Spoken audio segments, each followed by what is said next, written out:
അപ്പോസ്തലപ്രവൃത്തികൾ 27-ാം അധ്യായം 1 മുതൽ 44 വരെയുള്ള തിരുവചനങ്ങൾ.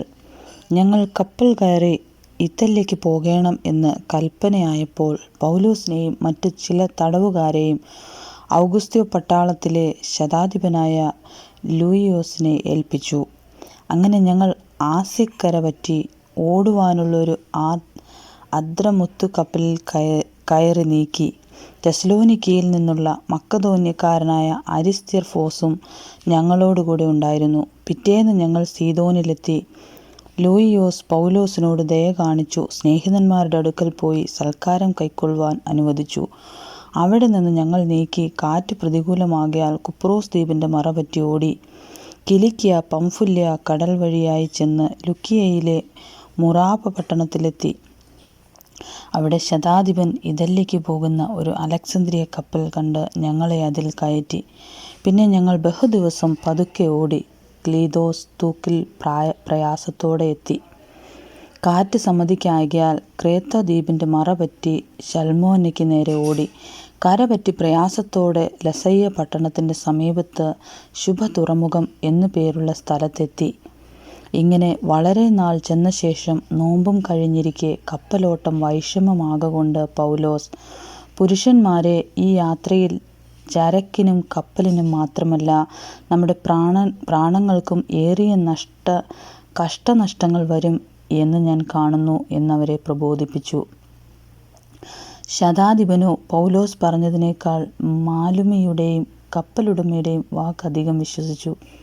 ആ തുറമുഖം ശീതകാലം കഴിപ്പാൻ തക്കതല്ലായകയാൽ അവിടെ നിന്ന് നീക്കി തെക്കു പടിഞ്ഞാറായും വടക്കു പടിഞ്ഞാറായും തുറന്നു കിടക്കുന്ന ഫൊയ്നീക്യ എന്ന ക്രേത്ത തുറമുഖത്ത് കഴിവുണ്ടെങ്കിൽ ചെന്ന് ശീതകാലം കഴിക്കണമെന്ന് മിക്ക പേരും ആലോചന പറഞ്ഞു.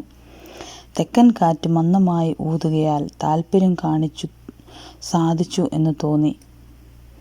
അവർ അവിടെ നിന്ന് നങ്കൂരമെടുത്ത് ക്രേത്ത ദ്വീപിൻ്റെ മറപറ്റി ഓടി. കുറെ കഴിഞ്ഞിട്ട് അതിന് വിരോധമായി ഈശാലൻ മൂലൻ എന്ന കൊടുങ്കാറ്റടിച്ചു. കപ്പൽ കാറ്റിൻ്റെ നേരെ നിൽപ്പാൻ കഴിയാതെ വണ്ണം കുടുങ്ങുകയാൽ ഞങ്ങൾ കൈവിട്ട് അങ്ങനെ പാറിപ്പോയി. ക്ലൗദ എന്ന ചെറിയ ദ്വീപിൻ്റെ മറപറ്റി ഓടിയിട്ട് പ്രയാസത്തോടെ തോണി കൈവശമാക്കി. അത് വലിച്ചു കയറ്റിക്കൊണ്ട് അവർ കപ്പൽ ചുറ്റിക്കെട്ടിയും മറ്റും ഉറപ്പുവരുത്തി. പിന്നെ മരത്തിട്ടമേൽ അകപ്പെടും എന്ന് പേടിച്ച് പായിറക്കി അങ്ങനെ പാറിപ്പോയി. ഞങ്ങൾ കൊടുങ്കാറ്റിനാൽ അത്യന്തം അലയുക കൊണ്ട് പിറ്റേന്ന് അവർ ചരക്ക് പുറത്ത് കളഞ്ഞു.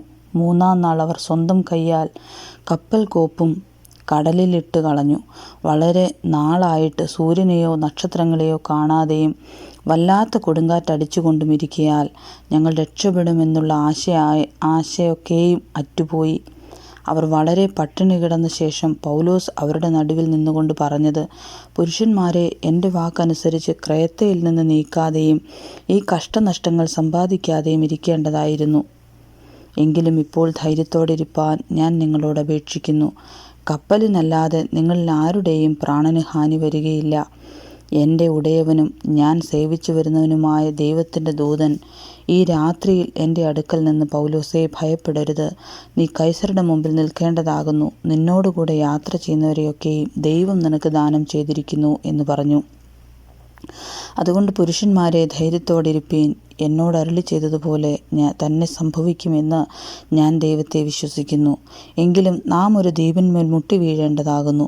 14-ാം രാത്രിയായപ്പോൾ ഞങ്ങൾ ആദ്രിയക്കടലിൽ അലയുന്നേരം അർദ്ധരാത്രിയിൽ ഒരു കരയ്ക്ക് സമീപിക്കുന്നു എന്ന് കപ്പൽക്കാർക്ക് തോന്നി.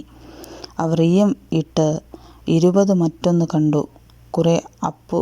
കുറേ അപ്പുറം പോയിട്ട് വീണ്ടും ഈയം ഇട്ട് 15 മാറൊന്ന് കണ്ടു. പാറസ്ഥലങ്ങളിൽ അകപ്പെടും എന്ന് പേടിച്ച് അവർ അമരത്തു നിന്ന് 4 നങ്കൂരമിട്ട് നേരം വെളുപ്പാൻ ആഗ്രഹിച്ചുകൊണ്ടിരുന്നു. എന്നാൽ കപ്പൽക്കാർ കപ്പൽ വിട്ട് ഓടിപ്പോകുവാൻ വിചാരിച്ച് അണിയത്ത് നിന്ന് നങ്കൂരമിടുവാൻ പോകുന്നു എന്നുള്ള ഭാവത്തിൽ തോണി കടലിൽ ഇറക്കി. അപ്പോൾ പൗലോസ് ശതാധിപനോടും പടയാളികളോടും, ഇവർ കപ്പലിൽ താമസിച്ചതല്ലാതെ നിങ്ങൾക്ക് രക്ഷപ്പെടുവാൻ കഴിയുന്നതല്ല എന്ന് പറഞ്ഞു. പടയാളികൾ തോണിയുടെ കയറ് അറുത്ത് അത് വീഴിച്ചു കളഞ്ഞു. നേരം വെളുക്കാറായപ്പോൾ പൗലോസ് എല്ലാവരോടും ഭക്ഷണം കഴിക്കേണ്ടതിന് അപേക്ഷിച്ചു. നിങ്ങൾ ഒന്നും ഭക്ഷിക്കാതെ കാത്തുകൊണ്ട് പട്ടിണി കിടക്കുന്നത് ഇന്ന് 14-ാം ദിവസമാകുന്നുവല്ലോ. അതുകൊണ്ട് ആഹാരം കഴിക്കണം എന്ന് ഞാൻ നിങ്ങളോട് അപേക്ഷിക്കുന്നു. അത് നിങ്ങളുടെ രക്ഷയ്ക്കുള്ളതല്ലോ. നിങ്ങളിൽ ഒരുത്തൻ്റെയും തലയിൽ ഒരു രോമം പോലും നഷ്ടമാകുകയില്ല നിശ്ചയം എന്ന് പറഞ്ഞു. ഇങ്ങനെ പറഞ്ഞിട്ട് അപ്പമെടുത്ത് എല്ലാവരും കാണുക ദൈവത്തെ വാഴ്ത്തിയിട്ട് നുറുക്കി തിന്നു തുടങ്ങി. അപ്പോൾ എല്ലാവരും ധൈര്യപ്പെട്ട് ഭക്ഷണം കഴിച്ചു. കപ്പലിൽ ഞങ്ങൾ ആകപ്പാടെ 276 ആളുണ്ടായിരുന്നു. അവർ തിന്ന് തൃപ്തി വന്ന ശേഷം ധാന്യം കടലിൽ കളഞ്ഞ് കപ്പലിൻ്റെ ഭാരം കുറച്ചു. വെളിച്ചമായപ്പോൾ ഇന്ന ദേശം എന്ന് അവർ അറിഞ്ഞില്ല. എങ്കിലും കരയുള്ളത് ഒരു തുറ കണ്ടു. കഴിയുമെങ്കിൽ കപ്പൽ അതിലേക്ക് ഓടിക്കണം എന്ന് ഭാവിച്ചു. നങ്കൂരമറുത്ത് കടലിൽ വിട്ട് ചുക്കാൻ്റെ കെട്ടും അഴിച്ചു പെരുമ്പായി കാറ്റ് മുഖമായി കൊടുത്ത് കരയ്ക്ക് നേരെ ഓടി. ഇരുകടൽ കൂടിയൊരു സ്ഥലത്തിന്മേൽ ചെന്ന് കയറുകയാൽ കപ്പൽ അടിഞ്ഞ് അണിയം ഉറച്ച് ഇളക്കമില്ലാതെയായി. അമരം തിരയുടെ കേമത്താൽ ഉടഞ്ഞുപോയി. തടവുകാരിൽ ആരും നീന്തി ഓടിപ്പോകാതിരിപ്പാൻ അവരെ കൊല്ലേണമെന്ന് പടയാളികൾ ആലോചിച്ചു. ശതാധിപനോ പൗലോസിനെ രക്ഷിപ്പാൻ ഇച്ഛിച്ചിട്ട് അവരുടെ താൽപ്പര്യം തടുത്തു.